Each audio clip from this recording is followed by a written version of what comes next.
नाशिक दौऱ्यावर आलेले शिवसेना नेते आदित्य ठाकरे यांनी शहरातील खड्डे, रस्त्यांची दुरवस्था, कुंभमेळ्याची कामे, आरोग्य व्यवस्था आणि उद्योगांच्या प्रश्नावरून राज्य सरकारवर जोरदार हल्लाबोल केला.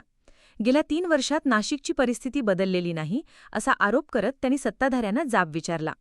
समृद्धी महामार्गासह शहरातील रस्त्यांवर सुरू असलेले पॅचवर्क आणि खड्ड्यांवरून ठाकरे यांनी सरकारला घेरलं. नाशिकच्या रस्त्यांची ही अवस्था असेल तर उद्योग इथे येणार कसे, असा सवाल आमदार आदित्य ठाकरे यांनी उपस्थित केला. आज नाशिकचा प्रवास तसं पाहायला गेलं तर आतापर्यंत गेले 3-4 वर्ष आम्ही पाहतोय नाशिक पर्यंत येईपर्यंत पाठदुखी व्हायची. जो काही रस्ता होता भिवंडी कल्याण तो सगळा तो पट्टा आहे, तिथे आपण पाहिलं तर आज मी व्हिडिओ पण टाकलाय, स्वतः काढलेला तो व्हिडिओ आहे.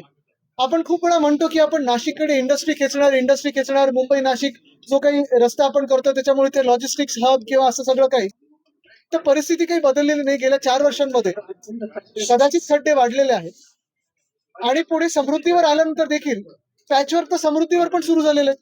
जो रस्ता आता 4 वर्षापूर्वी उद्घाटन झालं, 3 वर्षापूर्वी उद्घाटन झालं, जे रस्ते आम्हाला वाटायचे नाशिकमध्ये चांगले आहेत, जे डांबरी रस्ते होते, 2 लेन असतील पण चांगले रस्ते होते, तेही खराब झालेले आहेत. आज अंबड MIDC असेल किंवा इतर सगळे जे काही लिंक रोड वगैरे आम्ही आलो, आज परिस्थिती हीच आहे.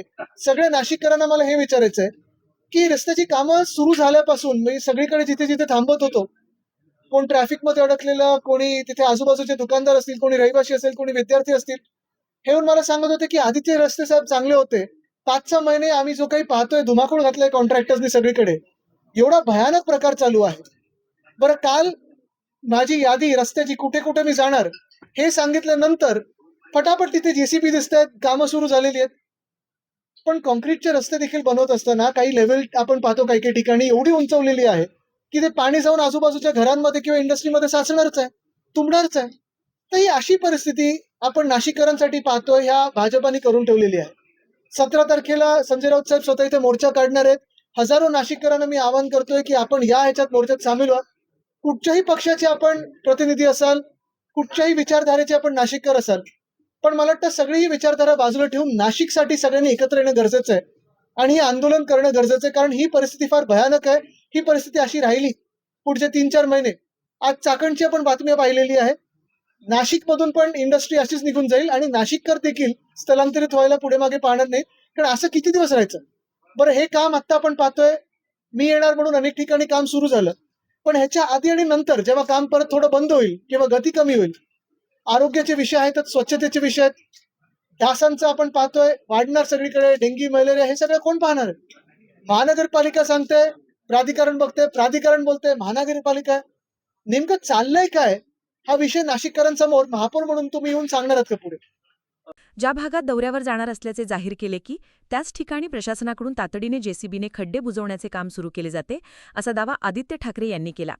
कुंभमेळ्याच्या विकास कामांमुळे नागरिकांना होत असलेल्या त्रासाचा मुद्दा उपस्थित करताना कामांची पद्धत, खर्च आणि कंत्राट प्रक्रियेत पारदर्शकता असली पाहिजे, अशी मागणी त्यांनी केली आहे. बनावट कंत्राट प्रकरणातील आरोपी छोटे मासे असून या प्रकरणामागील व्यक्तींची चौकशी झाली पाहिजे. नाशिकमधील डेंग्यू, मलेरिया, आरोग्य व्यवस्था, झाडतोड, मतदार यादी आणि आदिवासी आश्रमशाळांमधील विद्यार्थ्यांच्या सुरक्षेचे प्रश्नही आदित्य ठाकरे यांनी उपस्थित केले. 17 ऑगस्टला खासदार संजय राऊत यांच्या नेतृत्वाखाली नाशिकमध्ये मोर्चा काढण्यात येणार असून नागरिकांनी मोठ्या संख्येने सहभागी व्हावे, असे आवाहन आदित्य ठाकरे यांनी केले. नाशिकच्या खड्ड्यांपासून कुंभमेळ्याच्या कामांपर्यंत सरकारला धारेवर धरत ठाकरे यांनी सरकारवर हल्लाबोल केला. महाराष्ट्र बुलेटिनसाठी रमेश साबळे, नाशिक. महाराष्ट्र बुलेटिन, आपला महाराष्ट्र, आपली बातमी.